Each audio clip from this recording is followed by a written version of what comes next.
Assalamualaikum warahmatullahi wabarakatuh. Hi everyone. First, let me introduce myself. My name is Haikal and I'm from M03 class of CBI.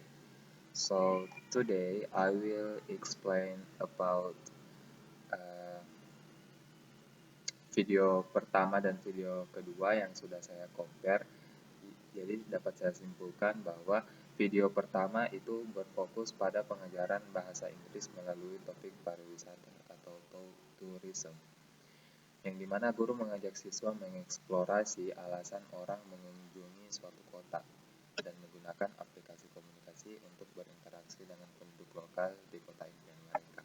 Sedangkan video kedua itu berfokus pada pengajaran bahasa Inggris melalui pelajaran geografi, khususnya tentang globe, garis lintang atau latitude atau garis bujur longitude, dan karakteristik negara Australia.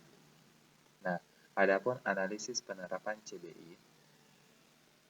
Nah, untuk dari segi aspek materi atau konten, di video pertama itu mengambil topik pariwisata, sedangkan di topik kedua itu mengambil konten about geography.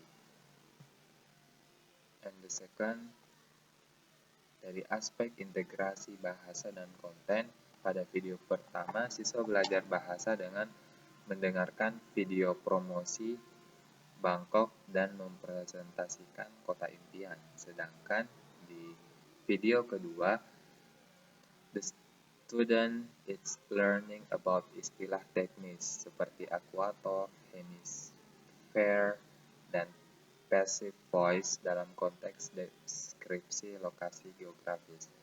Kemudian dari aspek metode atau strategi, di video pertama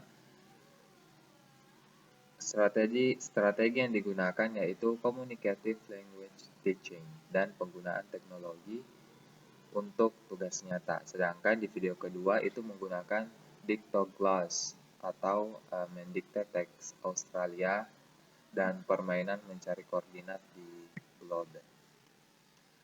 Nah, peran guru dan siswa. Pada video pertama, guru itu berperan sebagai fasilitator, sedangkan siswa aktif sebagai perencana perjalanan dan komunikator. Sedangkan pada video kedua, guru sebagai instruktur konsep, siswa sebagai peneliti data geografis dan pencatat informasi.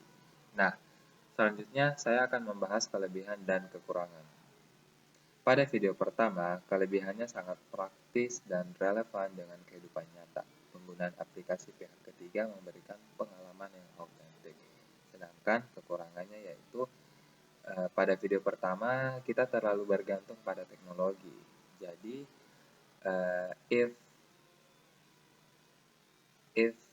jika di suatu daerah tidak ada internet, maka itu akan menghambat proses pembelajaran. Nah, sedangkan di video kedua terdapat kelebihan yang dimana struktur akademik sangat kuat, menggabungkan keterampilan membaca,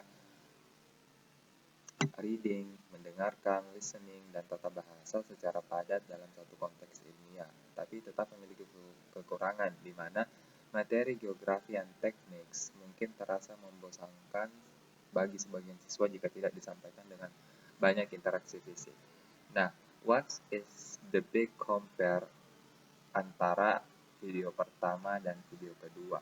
Jadi, di antara video pertama dan video kedua itu memiliki persamaan, keduanya menggunakan konten non-linguistik, atau bisa disebut bukan pelajaran bahasa tradisional sebagai dasar pengajaran. Keduanya menggunakan video sebagai sumber informasi utama. Dan perbedaannya, konteks video pertama itu lebih ke arah lifestyle or general English, sedangkan video kedua lebih ke arah academic English.